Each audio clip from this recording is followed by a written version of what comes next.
Hello and welcome to the Women in Motorsport program. I'm Esha Azim from Racing with Esha, and with me is Joe Samaniego and Ben Schneider from Grid Live Encore and LastCar.info. As always, a big thank you to our Patreon investors, Colin, Deshelle, Mark, Robin, David, and Matthew. You too can invest in the Grid Network by clicking on the link in the video description. Or you can always opt to do a one-time investment through Buy Me a Coffee or YouTube Super Chats. $10 through Buy Me a Coffee or Super Chats, and we'll mail you some amazing Grid Network stickers. So be sure to hit the subscribe icon so you don't miss any of our amazing content throughout the week. Now, let's get started with racing in the Big Easy. So Ben, NOLA Motorsport Park in Louisiana hosted the third round of the Trans Am Series by Pirelli. Hailie Bryson in the SGT class LSI Chevrolet not only won her first career Trans Am Series race, but she also dominated it. She led every lap from the pole and won with a 29-second margin of victory. Now, this is only her fourth start as she moves up from being the USAC Silver Crown Rookie of the Year. So, Ben, overall, how impressed are you with her start to this Trans Am season? Well, listen, Trans Am is not a series that I follow as closely as some of the others that we talk about on this show and talk about in our Grid Ranking and Grid Network or talk about on Grid Live Encore. But I know that it's a series that has a lot of talent. You see a lot of young drivers come up through this series. You see a lot of older veterans go back to this series, maybe when their NASCAR careers are over. So there's a lot of talent here. And I had to go and double check the press release from the Trans Am website. When you hear 29-second margin of victory, I mean, those are Max Verstappen Formula One kinds of numbers. You just don't hear that in motorsports too often. So to not only score a win so early in her career in this series, but to do so in such dominating fashion, it's incredibly impressive. And I think it speaks very highly to her talent, just as her accomplishments of a Chili Bowl have. And that's a completely different discipline of racing. So I think, as we'll get into here in just a moment, the future of Hailie Bryson and her career in this sport is going to be very interesting going forward, whatever path she decides to go down. Yeah, definitely. And you're right. When I heard that 29-second margin of victory, I also, first thing I thought of was Max Verstappen. But, I have another question for you now. So the USAC Silver Crown is mainly short oval racing. Many use the local dirt or paved track to go up the ladder to stock cars. Kyle Larson, Tony Stewart, and Jeff Gordon, to name just a few of them. However, Trans Am is an all-road course with no ovals. So are you surprised by this move to Trans Am, or do you think this could lead to more open wheel or stock car opportunities? Well, I'm not totally surprised by it because I think it gives her a good opportunity to diversify her racing portfolio at this point in her career and set her up for potential future opportunities, whether that's in IndyCar, if she decides to stick with the kind of USAC open wheel path, or if she goes down the NASCAR road as well. I know she's got a very strong relationship with Toyota and has for a few years now. So it's going to be interesting. She's still doing the USAC stuff. She'll be at Toledo this weekend, actually, with that series. So, like I said, there are a lot of different paths that she could take for her career at this point, but I think she's doing a very solid job. And I even said on this show over a year ago now, but this is the one female driver, if you had to pick any that are, working their way up through the ranks here, that seem to have solid backing and a solid commitment to their future. If there's one driver that I would have to keep an eye on at this point, it would definitely be Hailie Bryson. And like I said, she's doing one heck of a job in Trans Am and also in USAC, and it's going to be very interesting to see whatever path she chooses to take. I think she's certainly setting herself up for a successful career in this sport. Yes, definitely. Great job to her. And now let us switch over to the NHRA. So, the four wide nationals at Las Vegas is one of the most unique events with four wide racing instead of the traditional two lanes. Starting with Top Fuel, Brittany Force made it to the second round, which was the semifinal round. However, she was unable to advance to the final. She raced against Jasmine Salinas in the first round, but did not advance. Now, Joe, what are your thoughts on the progress that's been made by Brittany Force and Jasmine so far? Overall, Brittany Force, we always anticipate her to go out there, contend for wins. This season, a little bit of a slower start, but hey, I think that team, this field is so competitive, they could win the next race weekend. They are there. Brittany Force, all weekend long, seemed confident, her normal self, so I don't think there's any concerns. I think she's making the great progress that her and her team needs to be right there in the finals, which is coming, I think, very soon. For Jasmine, considering the situation for her, stepping into the car, replacing her father who is injured, qualifying for each race so far, that has been monumental in building that chemistry with the team, getting used to the car, getting the experience. So overall, I think Jasmine has a lot of potential still to get out of the first round into the second round. If she was to be in there most of the season, I think I would not be surprised if she gets it to the semifinal round at some point this year, because that team, they are coming together. I feel overall Jasmine, a lot of potential with that team. So they're making good progress. Brittany, she's one of the best. They are right there. They're just knocking on the door for a win at some point. Yep, definitely. And like Brittany, another driver who's out in the second round is Alexis DeJoria in Funny Car. Now, she is seventh in the Funny Car point standings, but Erica Enders made it to the final round of Pro Stock and did not get the win. However, she does have the points lead again. So, Joe, is this shaping up to be a year-long battle for the championship, or do you think she could pull away and dominate the class? It is still very early. Erica Enders, to beat her, you have to be the top of your game. Pro Stock as well, very competitive. You have to have everything go perfectly, especially the reaction time to try to get that initial jump ahead of her.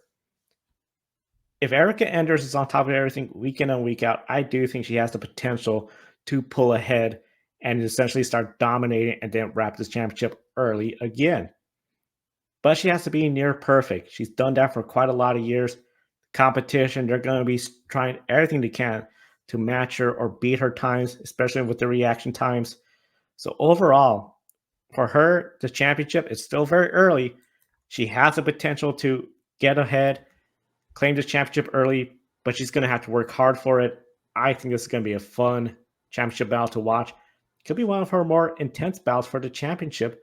It was just a matter of time as we progress down the season. Yep, definitely. And it's going to be a very interesting championship to watch out for. And with that being said, let us now transition over to NASCAR Xfinity. So, Ben, it's been a while since we chatted about Hailie Deegan. She got 18th and 23rd in the last two races. She is 26th in the point standings. She has had no lead laps, has zero stage wins, and has accumulated zero stage points. However, she's also had 8 starts and 2 DNF finishes. So, considering this is her rookie season, should the team be looking at changing the priority to be better positioned for stage points, or do you think they should keep trying to finish the races and just gain her experience? It's a tough one because with where that team is right now, I don't know that stage points are a top priority based on where she's going to be running. Obviously, you have to be in the top 10 to earn stage points at the end of the first and second stages, and I would at this point in her rookie season rather try to position myself for if I were a part of that team, rather position myself to try to get a good race finish rather than trying to pick up stage points here, because I think that there's obviously more points on the line at the end of the race than there are just throughout the stages. If she's going to make the playoffs at this point, it looks like it's going to take a win to get in at this point. I don't know that pointing her way in is necessarily on the cards. So, when you consider that, I don't know if stage points should be a priority in the same sense as it might be for somebody who's a little bit closer to that cutoff line at this point in the season. So, I would just say, for a driver in her position, continue to try to log all the laps you can, gain all the experience you can. And the most important thing on that front is obviously avoid DNFs so that you can be running at the end of these races and gain all that experience that you can there. Yeah, definitely. And looking at the timing of this next race, this could definitely work in her favor to eliminate some of the zeros that we just talked about. Talladega Superspeedway for the AG Pro 300 is next. Ben, as Larry McReynolds would say, if your car cranks, you can win at Dega. So even though it's only 113 laps, we could have any issues that could leave your car and your race ruined. And of course, there's always the potential for the big one. So, Ben, how challenging will it be this race weekend? And do you think she can find herself in position to get a top 10, possibly a top 5, or maybe even a win and a seat in the playoffs? Well, like I said at the start of the year, based on her previous runs at Daytona and also some strong runs Talladega and the Truck Series, I think if she's going to win a race, it's going to be a matter of fuel strategy or timing the pit stops right in a rain shortened event, or stars align at Daytona and Talladega, and you can work the draft to your advantage, which she's been able to do in the past. So if she's going to win a race, this is certainly one that she has to have circled on her calendar. And I think, like I just mentioned, that's probably her best bet at the playoffs at this point, given where that car's been running right now. But even then, I don't know if a win, it's not like it's going to be a failure for her if she doesn't go out and win this race. I think just getting a top 10 would be a strong run and a victory for that team based on how the season has started here. Top 5 would be absolutely fantastic, and then of course, a win would be a historic moment for our sport here. But again, I think you have to keep expectations in check just a little bit here. I think top 10 would be a very solid day, and I think it's a reasonable goal that she can shoot for, given the Ford horsepower that she'll have in that engine that she's driving, and obviously the strong runs that she's had on these types of tracks in the past. I think it could be a good weekend for her, and if she comes away with a good result, you can use that momentum to continue to build on the rest of your season. Yep, I think a top 10 would be certainly a strong finish for her. And now that's all for our NASCAR Xfinity section. Joe, I'll hand it over to you to talk more about Max Verstappen and the F1 Academy.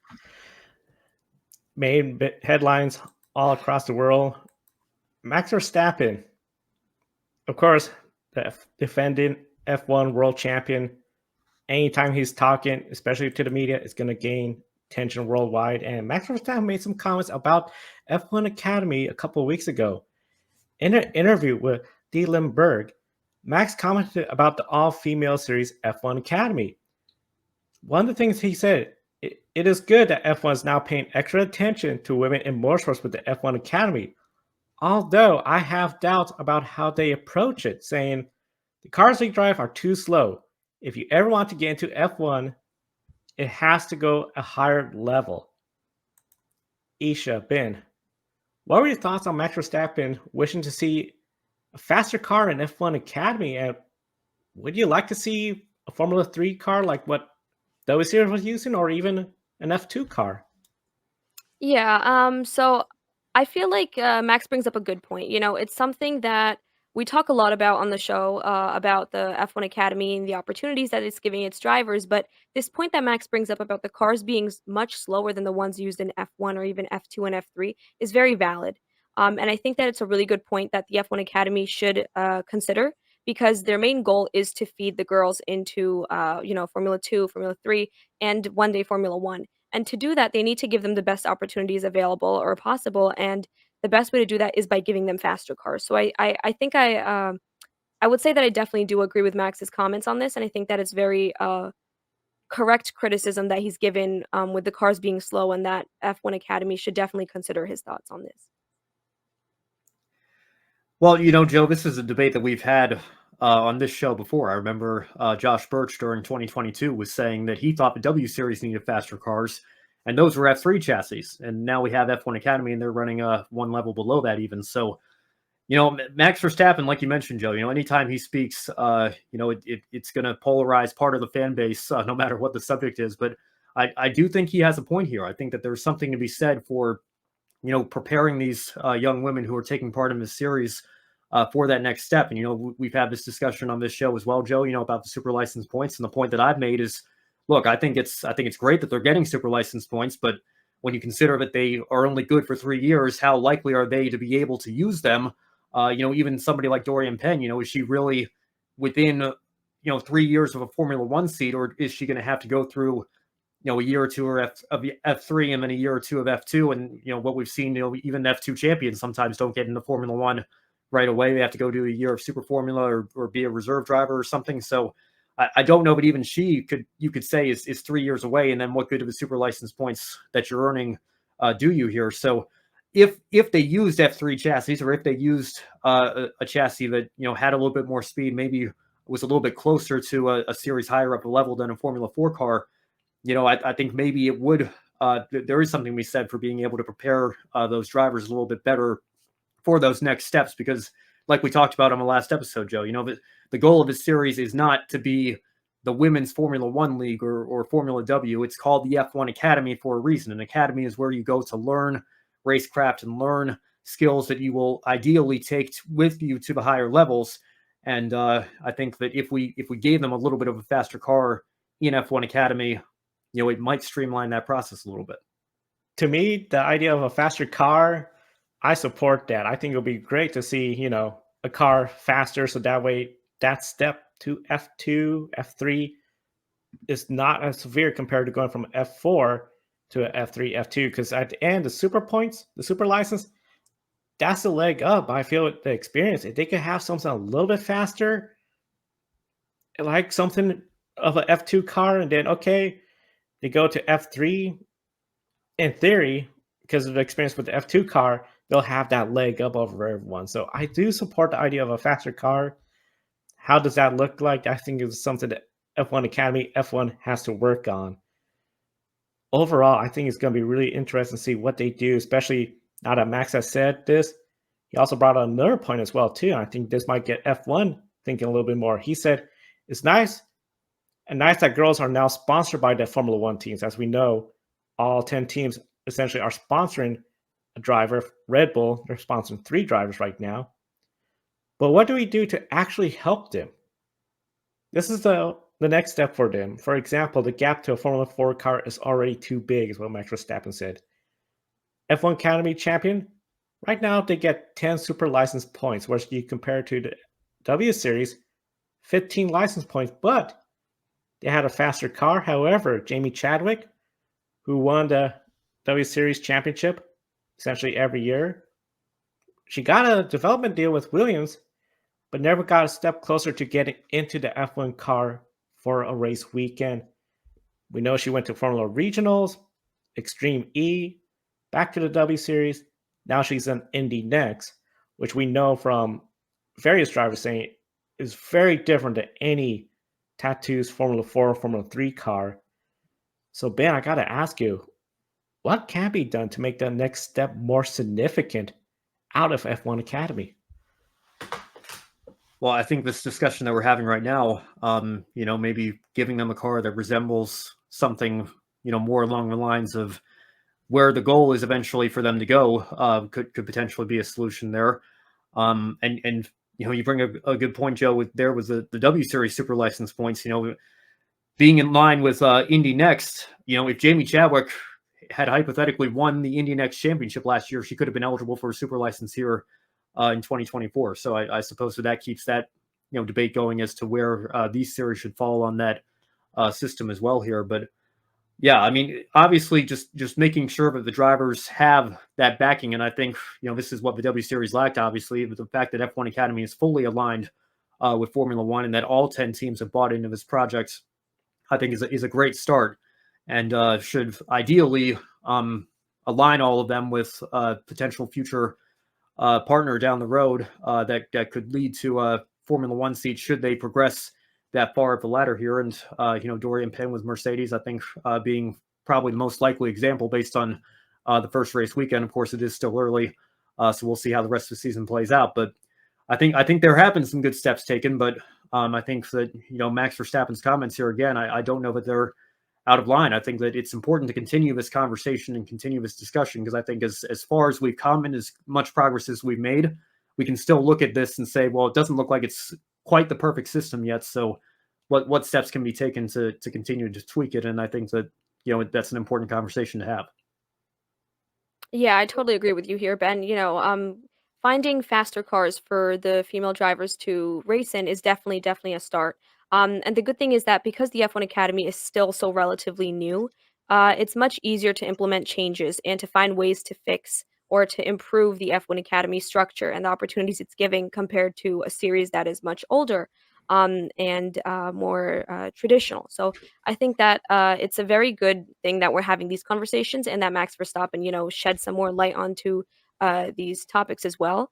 And looking ahead, I think that giving the female drivers faster cars definitely a start. With that, I think there should be more opportunities to get the drivers behind the wheels of actual F3, F2, and possibly even F1 cars. We all know that they have partnerships with the F1 teams where each team, supports some of the drivers. But I think that actually allowing these drivers to get behind the wheel of those cars is definitely going to be a bigger change that should be made to help these drivers get adjusted to, these faster paced cars and to actually give them a chance to, better improve their skills and to gain more experience. This sort of leaves a follow-up question I just thought of as you were all talking. So it seems everyone's in agreement that a faster car for F1 Academy could be more ideal. In theory, if there was a F2 car that was used for F1 Academy, should F1 make a rule that, okay, all the teams, one practice session during the year, you have to have your female F1 Academy driver participate in one practice session. We know they do that to allow new drivers from Formula 2, Formula 3. If we were to see such a change, Ben, starting with you, what are your thoughts on the idea of something like that?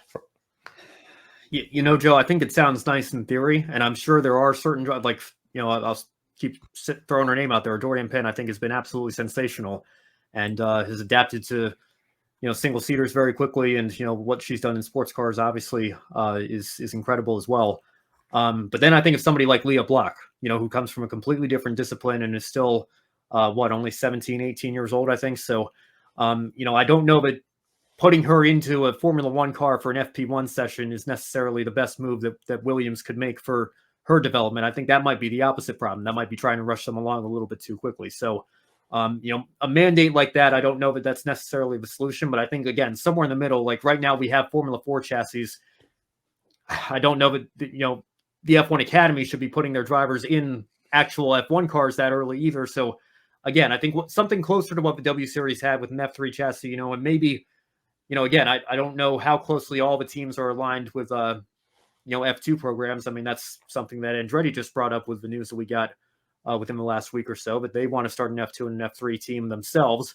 Obviously Williams had a relationship with Carlin, with Logan Sargent, that led to him getting his F1 seat. So maybe there would be an opportunity there to allow them to test an F2 chassis as part of their F1 Academy deals. But that would be something I think would be a little bit more appropriate for some of the drivers, especially the ones that are just starting out in single seaters. I think, throwing them in a Mercedes or a Ferrari or a Red Bull F1 car that quickly might be a little bit too far in the opposite extreme. Yeah, I'm kind of split on this idea. I think it's an interesting idea and that it could be implemented and have benefits, but then I also agree with Ben, in that, for some of these drivers who are really young, who are relatively new to all of this, it could cause issues and not help them with their progression. So I think that for a sort of middle ground, if we were looking for it, they could implement a weekend where they have to have the F1 Academy drivers participating in the FP1 session. However, they could pick the drivers who are at the top of the point standings or something like that. But I think that it's definitely an interesting idea, and that something similar to it possibly could work as well. It is a challenge where if somebody had the answer, they would right away tell the FIA F1, and I think they would have quite a bit of money for coming up with such an answer and bringing the solution. So definitely worth talking about. And of course, the next F1 Academy race weekend will be at Miami, right here in the United States, May 4th and May 5th. And of course, the American audience, which is very much consumed by women's sports. 2 days ago, the WNBA draft took place. Huge ratings. Iowa's Caitlin Clark, Stanford Cameron Brink, and South Carolina Camila Cardoso from the Gamecocks. They were all drafted along with some other big names like LSU's Angel Reese. They were headlining this historic draft class. Caitlin Clark even appeared on Saturday Night Live the Saturday before the draft and essentially put Michael Shea on notice for his jokes about women's sports. So, Esha, I got to ask you, we're seeing how the WNBA stars are in front of the cameras, not just on the basketball court, but outside the basketball court. Should F1 be more active in promoting F1 Academy drivers, especially in the United States? Because it's such a huge market right now. Yeah, no, I definitely think that they should. F1 Academy in general needs more promotion, especially in the United States where people don't follow Formula One as much. But with the Netflix series that are getting people more into Formula One, they're definitely going to be looking for more series to pay attention to. And this is a great opportunity for the F1 Academy to promote themselves as well as their drivers. And America being such a huge country, you could also get a lot of good, talented drivers out of here as well to participate in the F1 Academy. But it's just a matter of people knowing that this is even a program, that women can participate in. So I think that, having more promotion in the United States is definitely something that F1 Academy should look into, not just for the program itself, but also for the drivers. And so, yeah, to answer your question, I think it's a definite yes for me.